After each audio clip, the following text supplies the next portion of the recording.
Joining me now are three members of the band Crashing Wayward, whose debut single from RFK Media is now available. It's called Breathe, and today I'm chatting with vocalist Peter Summit, guitarist Stacy David Blades, and drummer Sean McKee. Say hello, everyone. Hey, hello everyone. I love the modern technology makes it so much easier to do interviews because everybody can just sort of take a moment out of their day, or a few moments. And you guys were talking about right before we started, I guess all three of you are in Las Vegas right now, just in different places, and just checking in. And I'm here in Los Angeles. You know, there was a day where either me or you guys were driving 4 or 5 hours. So this is a lot easier, I think. And I want to kind of go through everybody's backgrounds, but how does the band come together in Las Vegas? Let's sort of go more recent, and then we'll go further back. I'll ask you first. Please take that. Yeah, I kind of Okay, started that's on with Stacy. Yeah. I guess right before I guess I should say at the end of 2019. I had this previous band that carried over to this band called Electric Radio Kings, and we had a top 30 Billboard mainstream rock charting single. Things were really happening. Anyways, long story short, the band imploded, and all of these beautiful gentlemen, Peter, Carl, Sean, and David, they just kind of came into my world and my void, and out of the ashes of that was born Crashing Wayward. So we actually did 2 gigs with a different drummer as Electric Radio Kings, and then Pete was really saying, Stace, let go of the lifeboat, that band's over. The life raft, which I was clinging to from the success of the previous band. And he's like, this is a whole different thing, and we need to change the name of the band. And I was right. And so we started touring around with names. And I reached out to Sean, and I said, I've just got this new thing. The other band imploded. Would you be interested? And I sent him some music that we were working on. And Disco Kills was actually the first thing I sent. And Sean was like, shit, yeah. Let's go! Well, and also a very important message to remind the kids of the world out there that disco does indeed kill. I think it's, we need to be more careful with that. I've got a 7-year-old and a 5-year-old, and I want to make sure they know that.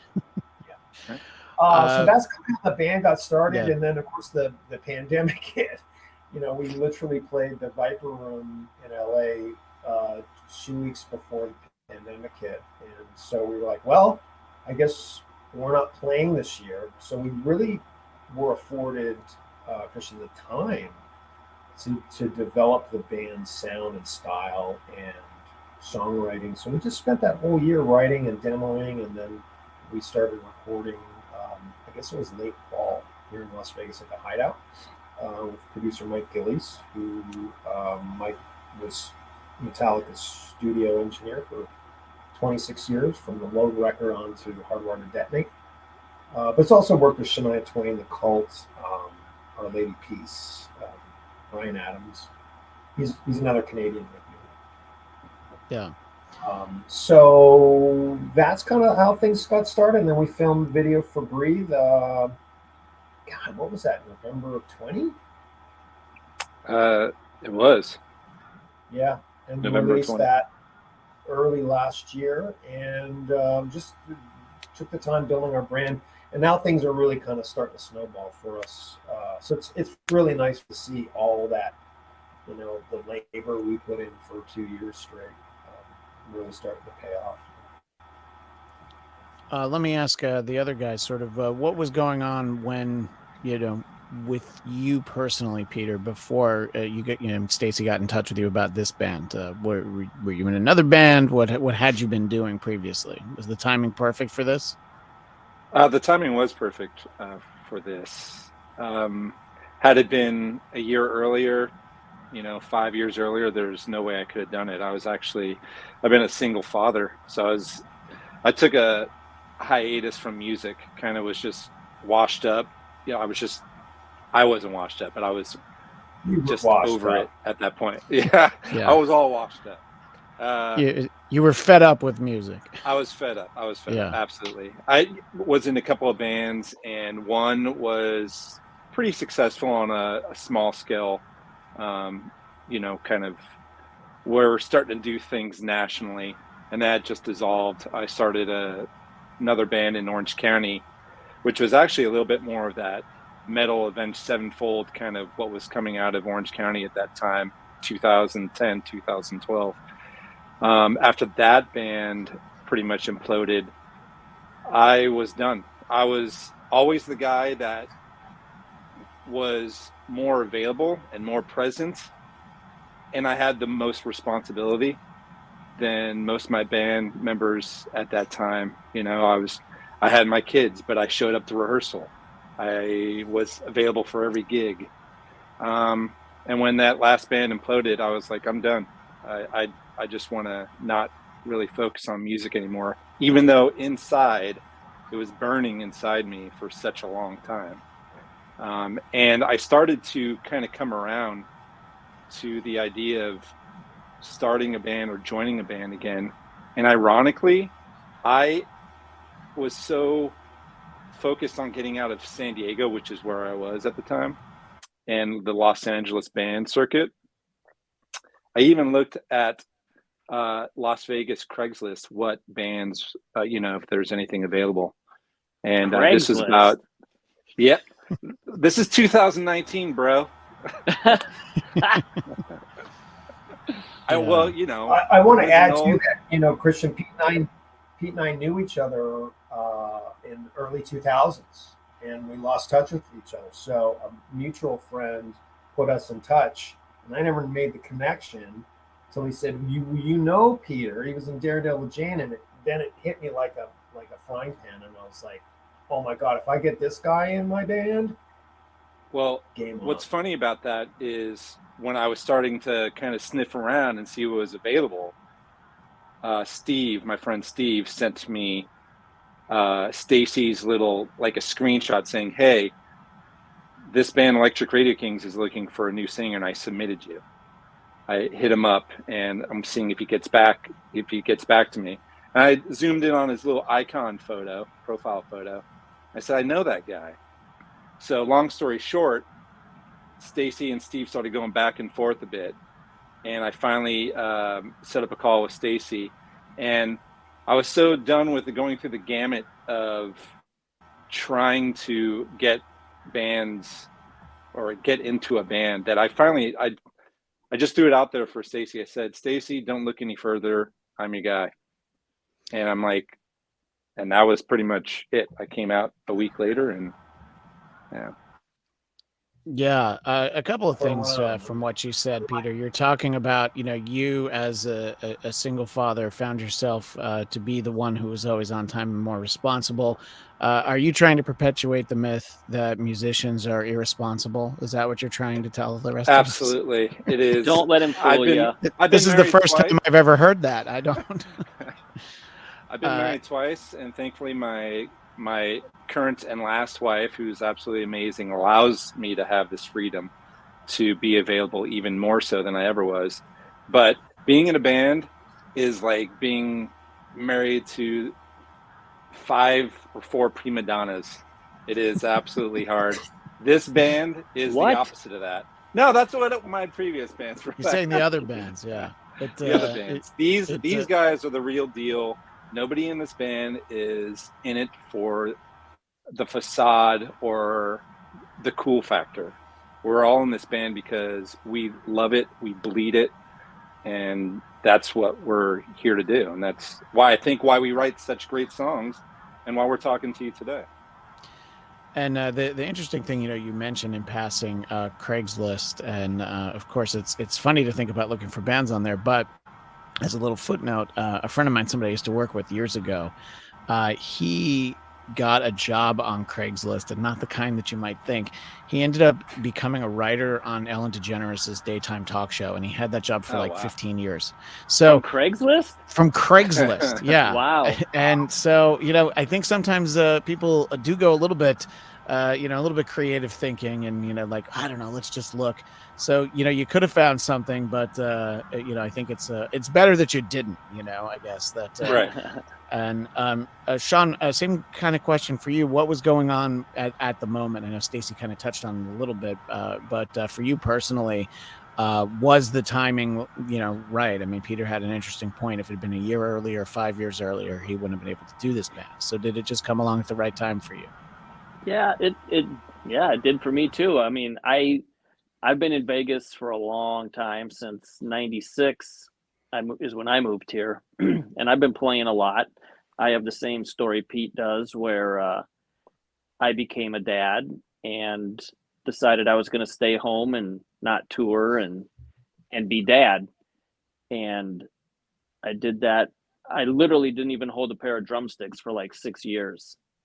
I was just over it, had a day job, doing well, had no complaints. And then I got sucked back into it. I ran into some people at a bar that were like, hey, don't you play drums? And they kind of sucked me back into it. And I actually played with Ron Keel in a band, and I played in some shows here in town. And I've always stayed busy. I was never really doing it full time again. It was just kind of weekend stuff, or, short runs here in town, things like that. And then I got married, and my wife was like, for the last 18 years, you raised your daughter, and she's an adult now going off to college. It's your turn to get back into this. And she was a nurse, and she's like, I got you, I got us, I got this. This is what you need to do.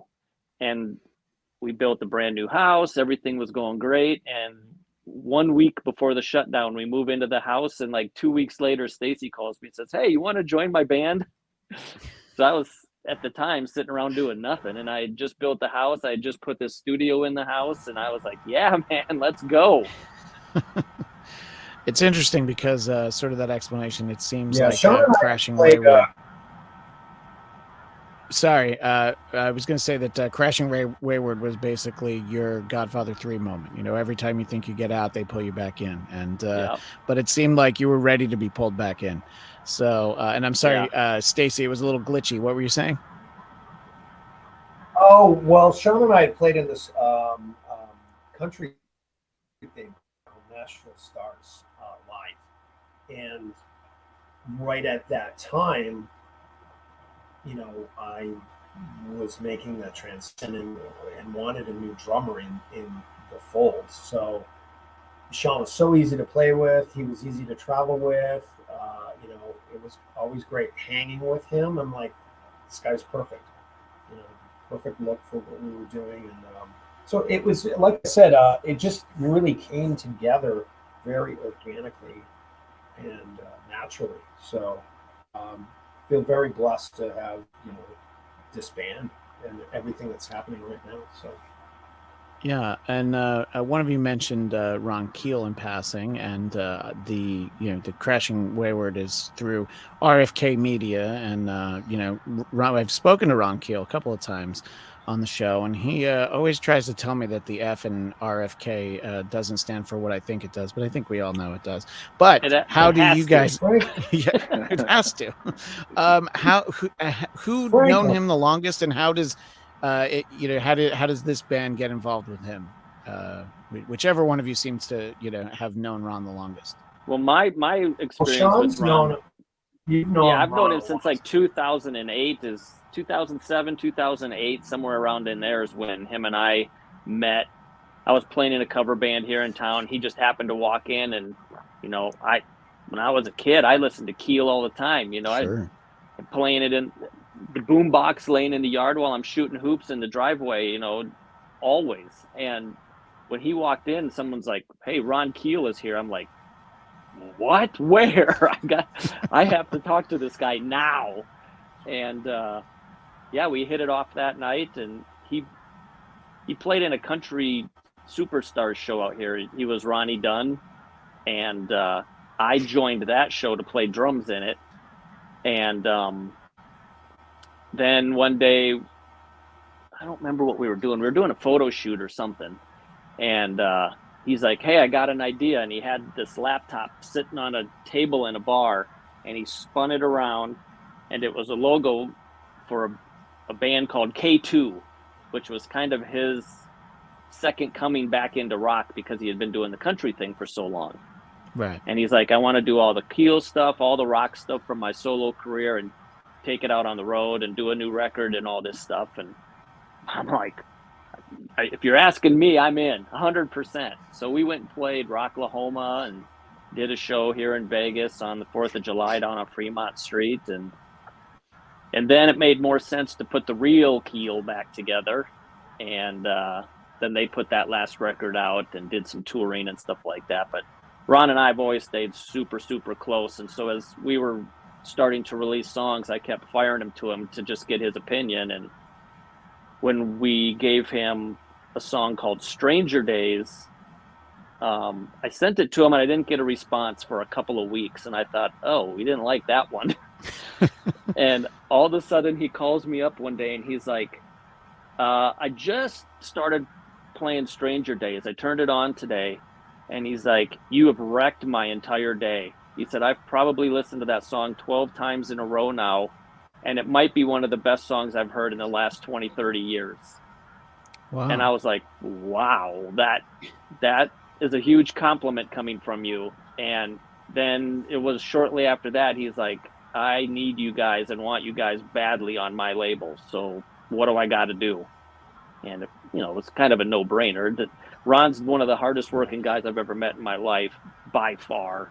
And I knew he's going to do whatever it takes to make this band successful. And it's going to be fun. Because, you know, the other reactions we were getting from other labels were like, yeah, our managers love the band. You get great sound, this, but and Ron's enthusiasm was like, this is the kind of person we need in our corner. When somebody's telling you this is the best song I've heard in the last 20 years, coming from a very schooled musician that's done everything, it's like you kind of got to look at that and go, well, shit, you know.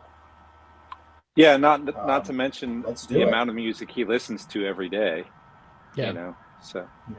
Yeah, right. Exactly. He's got, you know, the media and RFK media, you know, includes, you know, he programs his entire channel that people can listen to, which I've talked to him about that. And so, you know, you're putting the sound together, you know, and you're putting the band together. Sorry about that. And, you know, there's definitely some interesting sounds. So what I wanted to ask each of you were just some of your biggest influences. I'll ask you first, Peter, just as a kid, what are some of the earliest music you remember hearing, you know, whether it's the kind of music you ended up, you know, going into? What are some of your earliest memories, you know, whether your parents had it on in the house? You know, I mean, for me, you know, I ended up listening to a lot of hard rock, a little bit of heavy metal, but for whatever reason, the music I remember from when I was the littlest was an 8-track of 2 8-tracks my mom had, John Denver and Barry Manilow. And I think it taught me pretty quickly that I'm like, I could use a little bit more than that in my life. But so yeah. For you, Peter, hopefully your parents had better taste. Yes. Well, I would say my very earliest memory of my very favorite first song was Another One Bites the Dust. Yeah. I mean, Freddie Mercury, enough said about that. Obviously, my top 2, if not the number 1 favorite vocalist of all time.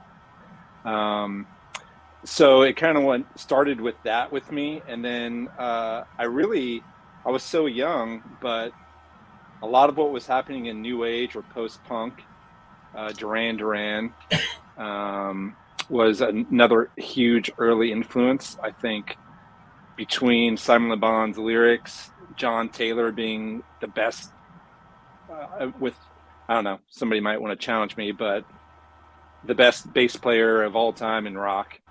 And then Andy Taylor, who I think is an incredible underrated rock guitarist. Just everything that they brought to the table just really kind of really opened my eyes to music. That was probably my earliest favorite band. And then from then it was my brother, who was heavily influenced by post-punk and kind of early alternative, was the Cult. And when he put on Electric, that changed my world. It was all about rock from then. But my parents, my dad, my mom wasn't really the one to play music in the house, but my dad, he'd been to Woodstock, and he grew up in the Bronx, so he's been to the Apollo. So I grew up with a lot of soul. I grew up a lot of the Beatles, of course. So I really had some very interesting melodies, and I'm really been influenced and attracted to anthemic tunes and vocalists. So that's why Freddie Mercury has always probably spoke the most to me. Yeah, I mean, it's there are plenty of great vocalists, but I would say Freddie's certainly in a league of his own. And it's interesting because when I was a little bit older, I realized upstairs at my house, my dad had this really extensive rock record collection from like about the mid '60s, and then it stops cold in about 1974 because he got married and started having kids, and I guess there was no more time for music. But he had like all the Stones records up until that point. He had the first few Zeppelin and all the Doors records and everything. So I was like, this is good enough, It's right.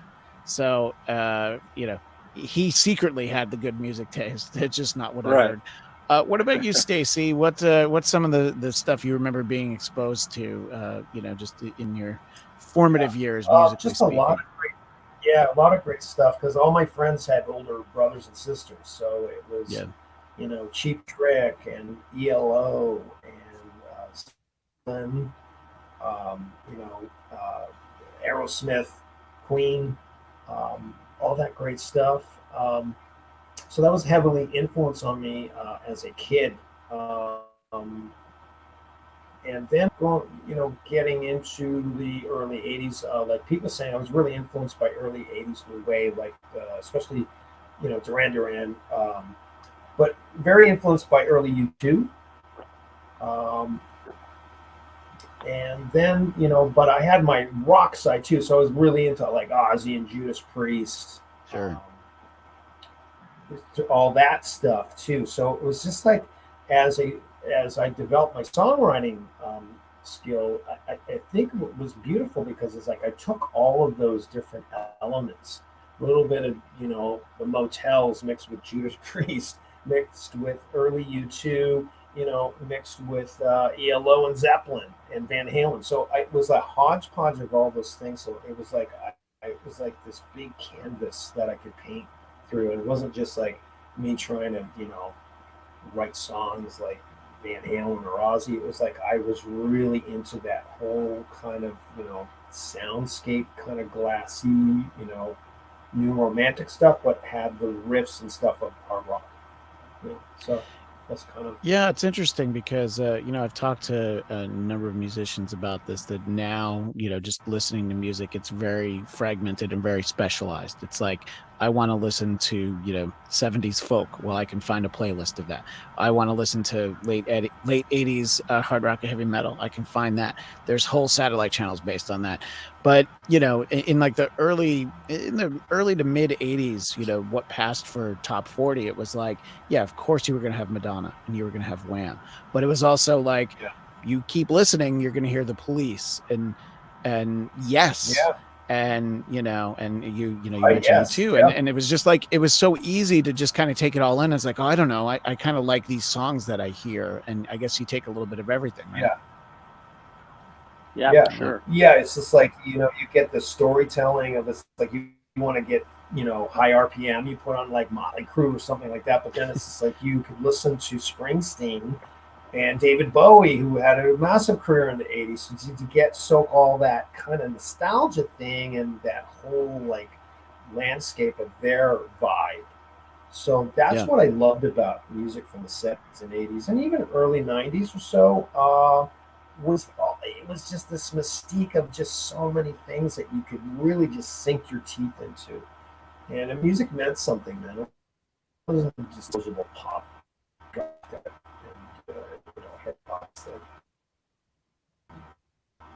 today. Yeah, There's no substance to it.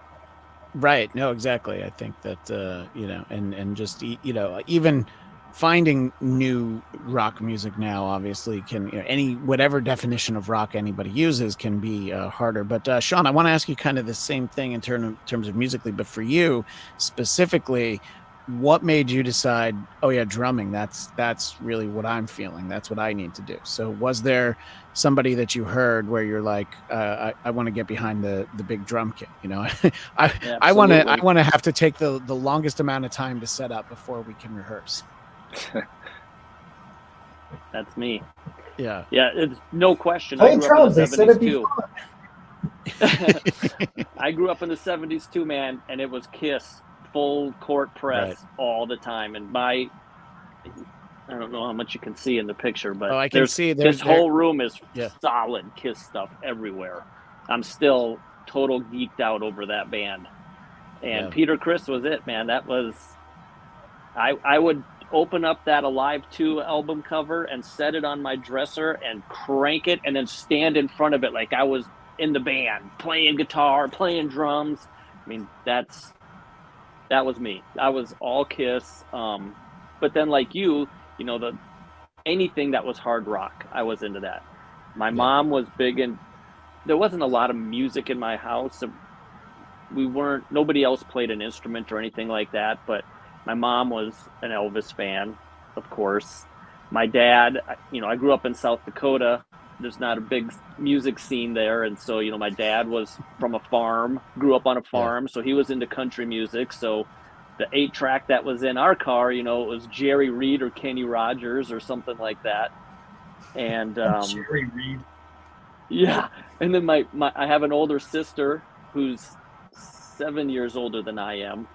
And so, she was into that disco thing and all that. And she would listen to the Bee Gees and, that kind of stuff, which I love the Bee Gees. That's my guilty pleasure right there. I could listen to that all day, every day. But, the whole 80s hard rock scene, I was all in, Van Halen, Ozzy, Motley, Scorpions. Scorpions was the first rock concert I ever went to. Bon Jovi opened, and Bon Jovi, nobody had ever heard of. It was, that Runaway song had just hit radio. Right. Yeah. So that's what I grew up listening to. And, I was just telling this to Pete the other day, with this band, the 5 guys in it all have very different musical backgrounds. You just heard those 2 and then me, and then Carl's more of a punk guy, and Dave is quite a bit younger than all of us. And so he's kind of influenced on the newer stuff. And it's just somehow these 5 flavors mixed together. It just works. And so it's really mostly well. Taylor Swift and Justin Bieber. Yeah, all the time. That's all he won't stop playing. We are not going to cover Shake It Off, buddy. All right. And it's interesting. I think that the thing that I wasn't expecting was for 2 of the 3 of you to reference Duran Duran, but at the same time, it's like, I think so much, and they just got into the Rock and Roll Hall of Fame, which is great. It's completely deserved. And, sometimes people get in the Rock and Roll Hall of Fame and you're like, what? And I think so much of the focus can be, you're talking about some of the late 80s hard rock bands. So much of the focus is on what they look like. But, of course, the videos and everything were very stylized for Duran Duran.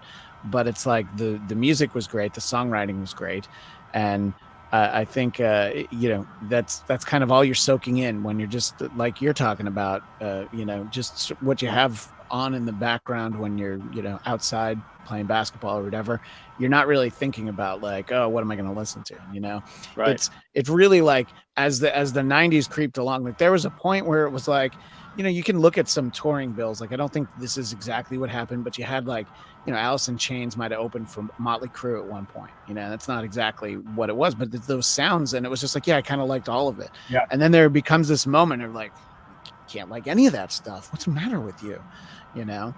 And the year I went to college, it was like the year that that first Dave Matthews album was big, and I'm like, oh no, what's happened? I just like I couldn't walk across my college campus without hearing it. Yeah, and I was just like, I don't know what happened.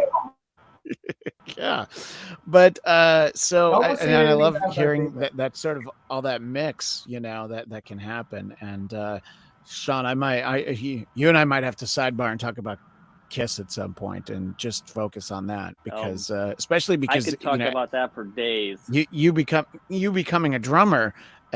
In no way to shortchange what Peter Criss did, but sort of that jump from Peter Criss to Eric Carr, who was the drummer. When the second concert I ever went to is I saw Kiss, and I was just like,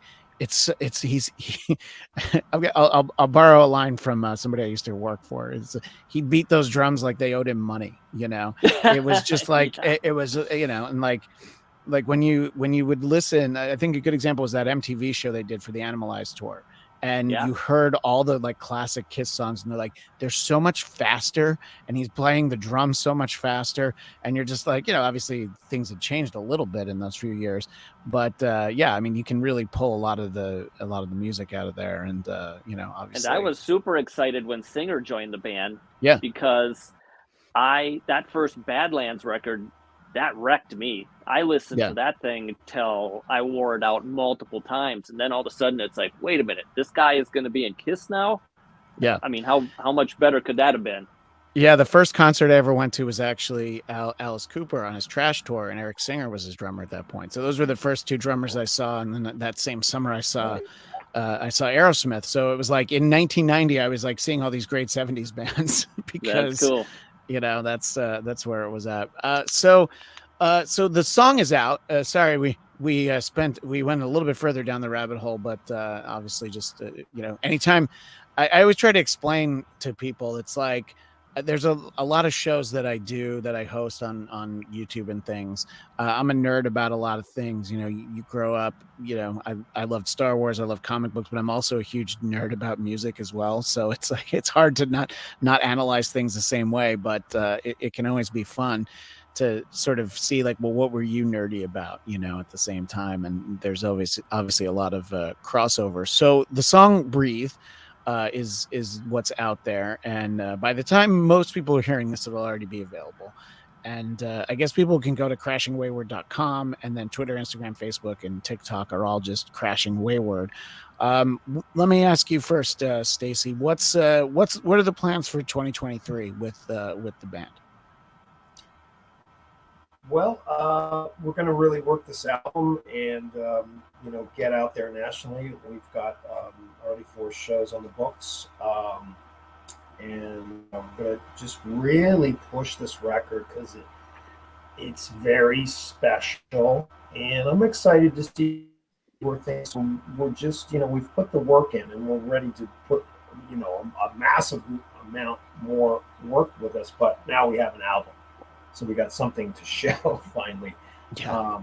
So I would just love to see the band really just take off and I'm ready to get, and I think everybody feels this way. It's like the waves coming and we're all on our surfboards. So let's ride, the pipeline.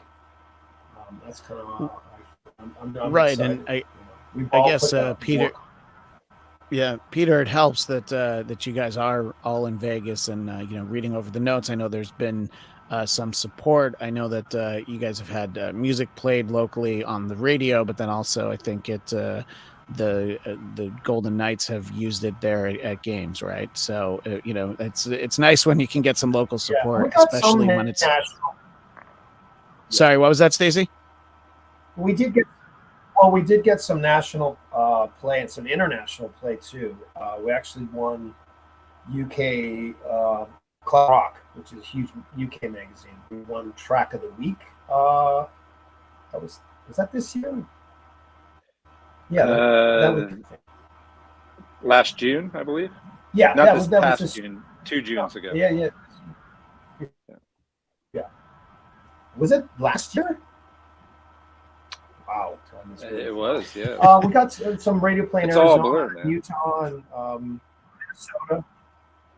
So we have branched out a little bit nationally over the last few years with the 2 singles we had out, but this is going to be such a big difference with the full record. Well, and Peter, in terms of getting out there doing more shows, I see that we mentioned Ron Keel earlier, and I guess you guys will be a part of Keel Fest 2, and there's also the Rock and Pod Expo. So just getting out there now that there's an album, I think, are you excited to really get out there and do these songs live for audiences, Peter? Oh, for sure. I think that we have a lot to offer off this album, and I can't wait to share it because I think there's a lot of important. I know that we're kind of like, it's a very broad sound, just to put us in the category of rock is just, or hard rock, or it's really kind of hard to pinpoint us. We're just we got a lot to offer is what I'm trying to say. And I'm really excited to share that. And I think that our best is to come, honestly. So to get out there and to play these shows live and to meet new fans, make new fans. And this is, again, going back to why we are here and why we are together is this is, everything I want to do. And I think it's everything that we all want to do. And that's play live and just make music, It's a way of life for us. So, and again, looking over the notes, Sean, I see that you do handle some of the management for the band. Does that tie back into you being the first one that was here even before me? As it having to keep everything, you gotta keep make sure everything, all the planes leave on time, as they say. Yeah. You know what? When things started to click and when Ron came on board, he's like, well, who's managing the band and who's doing this in the band and who's doing that in the band? And we were all like, well, if it's 4 p.m, then this guy's available. But if it's 10 a.m., it's probably Sean. And so we just sat down one day and we're like, you're in charge of social media, Pete. Stacy and I are going to manage the band. Carl's going to do this. Dave's going to do that. And so Stacy and I are kind of co-managing the band, but I'm one of those guys that's got to be early for everything. But if I'm a minute late, I'm pissed. Right. So Stacy's putting it out there for great managers. Yeah. But Pete, if you're the one who's doing the social media, does that mean you had to learn the ins and outs of TikTok? Something I still don't understand. Oh my gosh. You know what? To be honest, Dave, our guitarist, he actually handles TikTok. I can't touch that. So it's funny because with social media, if you find my own personal, I don't post too much. I'm kind of like a reserved, kind of private, as I'm just kind of quiet in that way. So to put me in charge of all the band stuff, it's really kind of like I really got to write it down in my planner. This is what I'm doing today, and I just got to kind of do it. So I'm trying to do the best I can. So. Well, yeah, I'll make sure that I send a link for this interview to Jody, the publicist who set this up, and then you can put that on 3 of the social media sites. But then no TikTok. Yes. So no TikTok. Yeah. I fully respect that answer. I have people talk to me about TikTok, and I'm just like, I'm just too old for it. I just really think it's that simple. But listen, man, I'm addicted to TikTok. I'm on it for hours every day. Really? All right.